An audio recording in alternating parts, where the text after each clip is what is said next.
Baik saudara sekalian, kali ini saya ingin bicara tentang konsisten. Banyak sekali motivator, coach, pengusaha yang mengajarkan pada kita semua, kamu harus konsisten, kamu harus konsisten. Mau berhasil, kamu harus konsisten. Konsisten is the key. Tapi seringkali kita nggak paham gimana caranya kita bisa jadi konsisten. Kali ini saya akan berikan pada Anda 5 langkah untuk menjadi konsisten.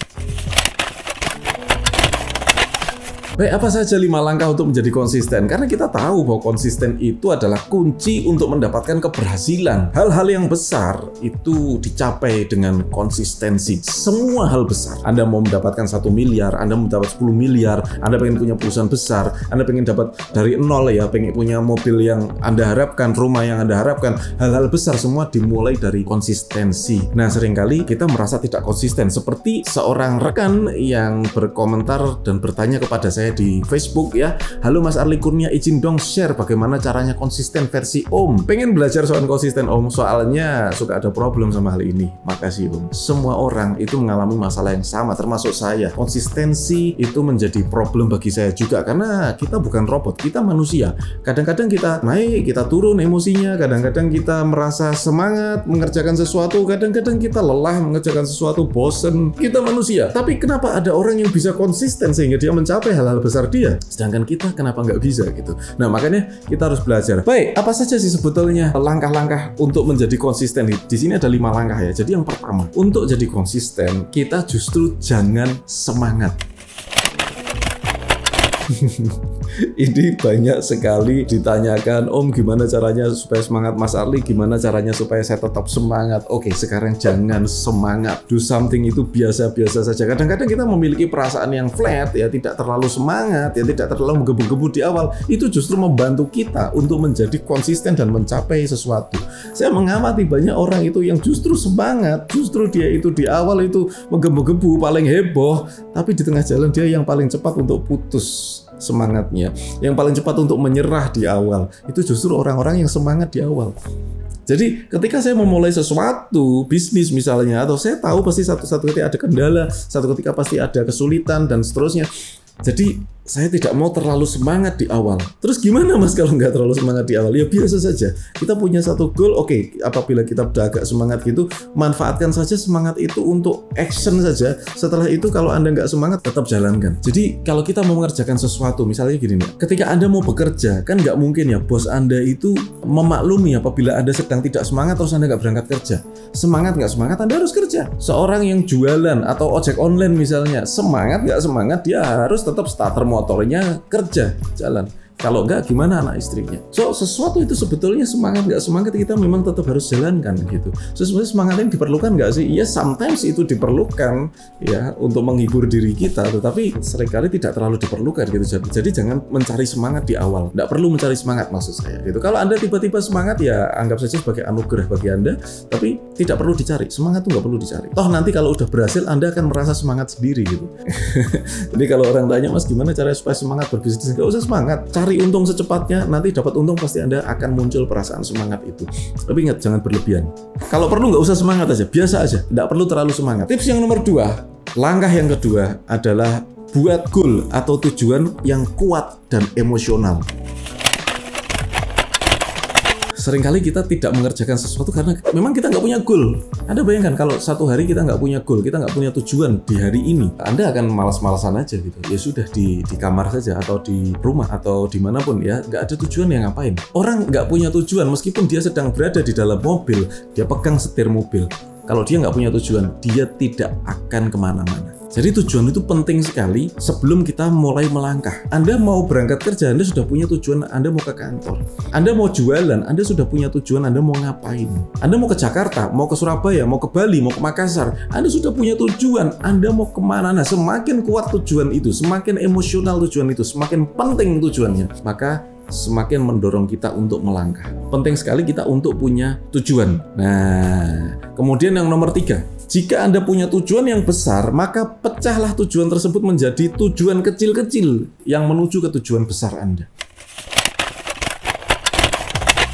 Ada sebuah cerita, tepatnya sekitar 20 tahun yang lalu.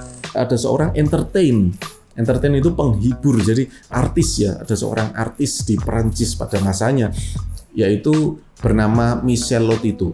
Siapa Michel Lotito? Jadi Michel Lotito ini, Anda bisa browsing di Google ya. Michel Lotito ini adalah orang yang hobinya makan. Tapi yang dia makan itu kayak reok. Dia makan sepeda, dia makan pesawat televisi, bahkan dia makan pesawat beneran, pesawat Cessna dia makan. Dia pernah makan pesawat Cessna 2 unit seumur hidupnya. Nah, gimana caranya dia makan? Apakah dia sakti? Apakah dia monster? Apakah dia giginya dari besi? Atau apa segala macam? Tidak.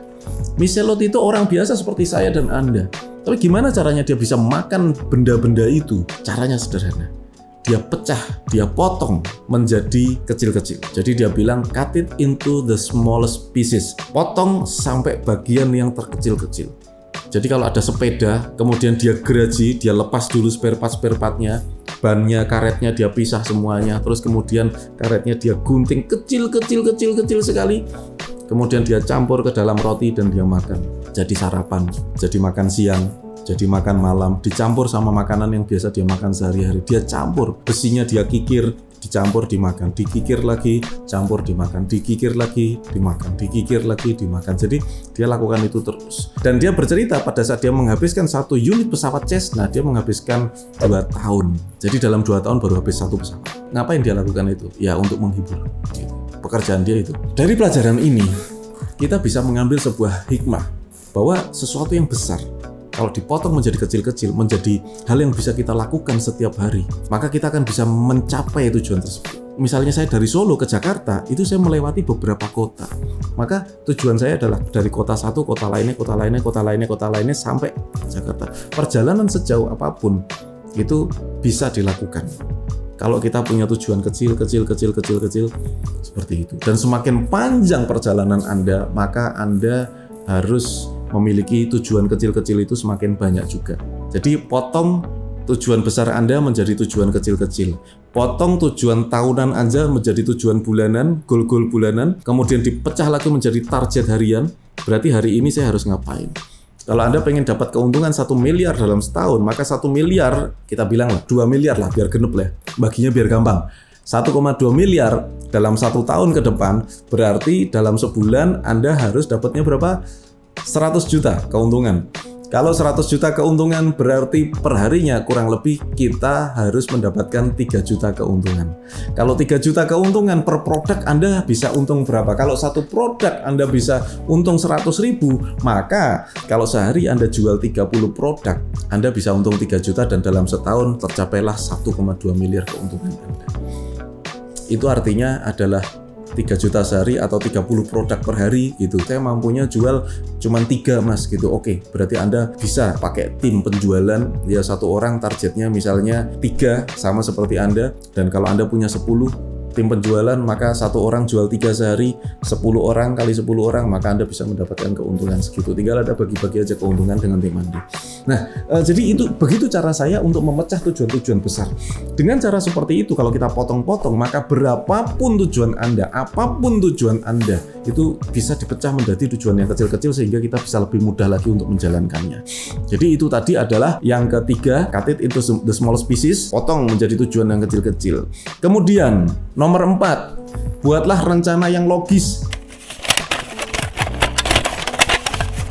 Jadi kalau tujuan itu besar seolah-olah nggak logis, nggak apa-apa. Tapi kalau sudah dipotong-potong, jadikan tujuan tersebut menjadi rencana harian yang logis. Seperti yang kita lakukan tadi. Oke, kalau 30 produk sehari harus terjual, berarti saya harus punya 10 orang. Bagaimana cari 10 orang itu? Siapa yang harus saya kontak? Dan bagaimana caranya? Itu harus dicari strategi-strategi itu. Jadi buatlah rencana-rencana itu yang logis, yang bisa dijalankan. Kalau Anda merasa rencana tersebut sudah dipotong kecil-kecil kok tidak bisa dijalankan, berarti Anda harus rubah, disesuaikan dengan apa yang bisa Anda jalankan. Percuma kita punya tujuan yang bagus kalau kita tidak bisa membuat rencana-rencana yang bisa dijalankan. Jadi rencana yang logis adalah rencana yang sesuai dengan kemampuan Anda dan bisa Anda jalankan. Itu yang nomor 4. Dan yang nomor 5, yang terakhir, buatlah kebiasaan-kebiasaan yang mendukung. Saya punya kebiasaan-kebiasaan, jadi live streaming bisa menjadi sebuah kebiasaan saya karena saya memulainya di tahun 2015. Jadi kalau sehari nggak live streaming rasanya kayak gimana gitu. Jadi dulu setiap hari saya live streaming. Karena menjadi kebiasaan maka audiens live streaming saya bertambah. Saya biasakan untuk menulis, untuk mencatat. Saya biasakan untuk membaca. Saya biasakan untuk belajar. Jadi kalau sudah menjadi kebiasaan maka hal berat pun tidak akan menjadi hal yang berat. Anda mau bentuk kebiasaan Anda atau tidak mau membentuk kebiasaan Anda, itu sama. Kalau Anda tidak mengupayakan, Anda tidak berusaha membentuk kebiasaan Anda, maka kehidupan akan membentuk kebiasaan Anda. Orang biasa menunda, orang biasa pesimis, orang biasa tidak belajar, mengabaikan hal-hal belajar dan mencari hal-hal yang sifatnya hiburan. Mata kita terbiasa melihatnya pengennya hiburan aja gitu. Kita lihat berita, lihat tayangan artis, kita lihat apa segala macam film apa segala macam. Kita pengen liburan, kita terbiasa melihat hal-hal yang liburan. Kalau Anda tidak merencanakan sesuatu dan tidak mengupayakan mengubah kebiasaan Anda. Apabila Anda overweight misalnya, Anda harus punya kebiasaan baru. Kalau makan kita biasa 2 piring, ya dibikin 1 piring. Gitu. Saya mengubah banyak sekali kebiasaan-kebiasaan saya. Mulai dari kebiasaan makan saya, kebiasaan hidup saya, kebiasaan belajar saya, kebiasaan terus selalu saya ubah. Dan orang biasanya mengubah kebiasaan itu butuh waktu 3 bulan biasanya, menurut penelitian. Ya kalau saya seringkali kurang dari 3 bulan bisa, kadang-kadang ada yang lebih dari 3 bulan, kadang-kadang ada yang nggak berhasil juga. Ya normal, manusia mengubah kebiasaan itu tidak mudah, tetapi harus dilakukan. Kalau Anda tidak mengatur kebiasaan-kebiasaan Anda, tidak mengubah kebiasaan-kebiasaan Anda menjadi kebiasaan yang mendukung tujuan-tujuan Anda, maka Anda tidak akan pernah mendapatkan tujuan Anda. Nggak biasa. Bagi saya jualan, mendapatkan omset, mencari profit, itu adalah kebiasaan-kebiasaan yang sudah saya lakukan sejak bertahun-tahun yang lalu. Maka itu menjadi sesuatu yang biasa bagi saya, tapi mungkin tidak biasa bagi orang lain. Maka biasakan diri Anda memiliki kebiasaan-kebiasaan yang positif yang mendukung ke tujuan-tujuan Anda. Jadi itu tadi adalah 5 hal, 5 langkah, 5 tahap, 5 cara untuk bisa memiliki konsistensi. Seperti biasa saya doakan semoga Allah Subhanahu wa taala memberikan Anda rezeki yang berkah, rezeki yang melimpah dan juga rezeki yang bermanfaat. Wassalamualaikum warahmatullahi wabarakatuh.